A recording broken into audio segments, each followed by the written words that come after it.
it's Molly from the Feed. Today we are going to be making a super easy strawberry cake with our friends at Driscoll's Berries using their new Berry Big strawberries. You get these absolutely gorgeous, ripe, and juicy strawberries. So these are non-GMO, they're naturally grown, and basically as strawberry season sort of starts to hit its stride in California where these are grown, the berries just become naturally larger and juicier, and this is what you get.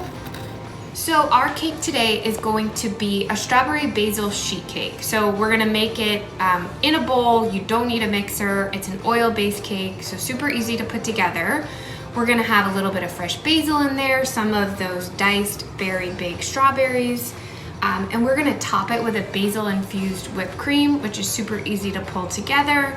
And then to kind of bring it to the next level, we are going to be making these gorgeous strawberry roses, which really couldn't be easier just using those Berry Big strawberries. So let's get started. So here is the start of our basil infused whipped cream. I wanted to give this a head start because once you heat the cream to a simmer, you have to infuse it for 30 minutes with the fresh basil. And then you have to chill it for about an hour before you can whip it. So all I did was I added 1 cup of heavy cream into a small saucepan. I added ½ cup of fresh basil leaves. I brought it just up to a simmer just when I started to see some bubbles around the side. Took it off the heat, covered it, and let it steep just like you would a cup of tea. And now I am going to pop it into a bowl and let it chill for about an hour before we whip it up. So we have just our standard ingredients here. I have some all-purpose flour, some baking powder, baking soda, kosher salt for our dry ingredients. And then for the wet ingredients, we have our sugar, which we're going to infuse with a little fresh basil, add some eggs, some olive oil, some sour cream, some whole milk, a little vanilla, of course, and then these beautiful diced berries. First thing I'm gonna do is just sift together our dry ingredients. So I have a bowl with a little sieve on top, and I'm going to add our all-purpose flour. We're just sifting this. It helps to give you like a lighter, airier cake. It also helps to get rid of any clumps that might form in your flour and to just make sure that the leavener, the baking soda and baking powder is really well incorporated. Okay, so our baking soda, our baking powder, our salt. And then I'm just going to kind of tap this on the side and sift this through.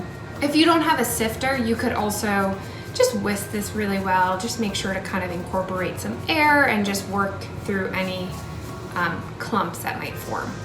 Okay, perfect. So I'm gonna set this aside and we'll get started on those wet ingredients. So in this large glass bowl, I have our granulated sugar, and I'm gonna add a little bit of fresh basil that I just minced up. And I'm gonna use my fingers to really incorporate this basil into the sugar. So this is gonna just sort of release a lot of that flavor and really infuse the sugar with all of that delicious basil essence. So this is looking great, but more importantly, it's smelling really great. I can really smell that floral essence of the basil, so I know that our sugar is good to go.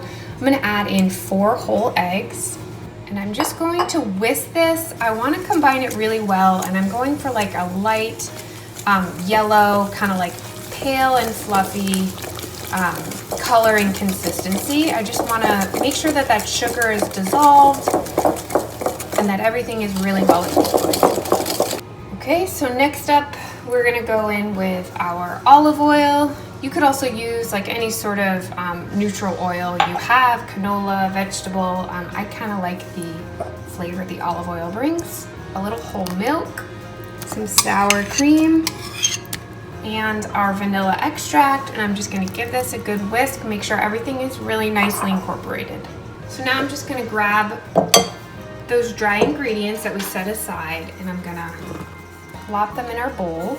And I'm just going to use a spatula to fold these together. So of course, whenever you're making cake, you don't want to overwork the batter because that can lead to a dense cake. So I'm just going to use this sort of like gentle folding motion until no streaks of flour remain. Okay, so this is looking great. Last thing we're gonna add are those diced Berry Big strawberries. And we're just gonna really gently fold these through, and then we'll be ready to get this into our baking pan.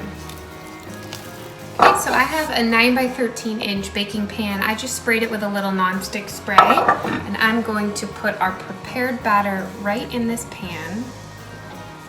And this is gonna bake in a 325-degree oven for about 45 minutes. Okay, so I'm gonna pop this in now, and then we can get started on our whipped cream. So remember, we popped this in the fridge. It's been chilling for about an hour. I actually stuck my entire mixing bowl in the freezer. I just feel like that helps whenever I make whipped cream, just to make sure everything's nice and cold.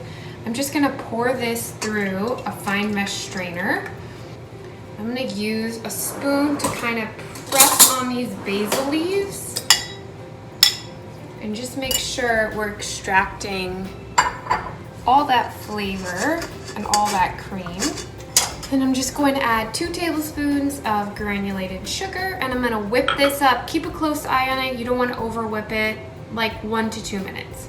Okay, so our whipped cream is done. I took this to just soft peaks, and I am going to stick it in the fridge to chill. If you prefer like a stiffer whipped cream, feel free to whip it a little bit more. I just kind of like this texture, especially with the light olive oil cake and then those fresh strawberries. So our cake is out of the oven. You can see I tested it right here with a little toothpick, and I'm just letting it cool. One thing, when I'm using like a bakeware pan, you know, like a stoneware pan to bake a cake, I always run my knife around the edge. It just helps it to sort of like cool evenly, and that way you won't have any like big valleys in your finished cake. So we're gonna let this cool, and then we'll top it with our whipped cream and then those beautiful berry roses.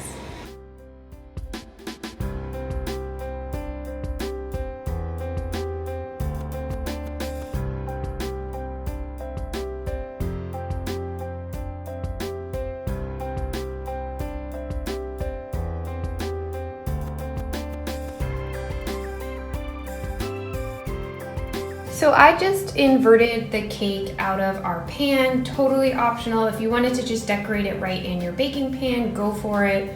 And I just have our whipped cream here.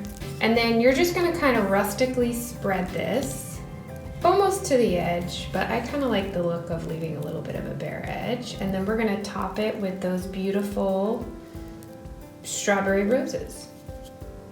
Okay, so here she is, so adorable. And then we have just one last finishing touch. I'm gonna add a few fresh basil leaves.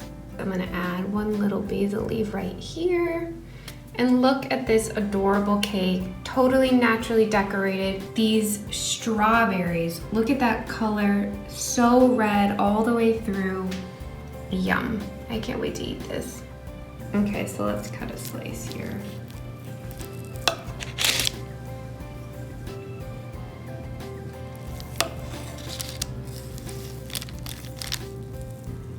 Look at that, it's perfect.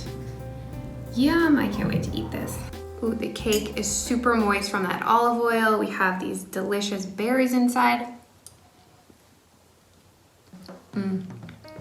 Flavor's really, really nice. You get a little bit of that basil, you get sweetness from the berries. Has a nice springy crumb. Super easy whipped topping. Can't get better for a spring cake, so I hope you all make it. You can get the full recipe on Driscolls.com, and we'll see you guys soon.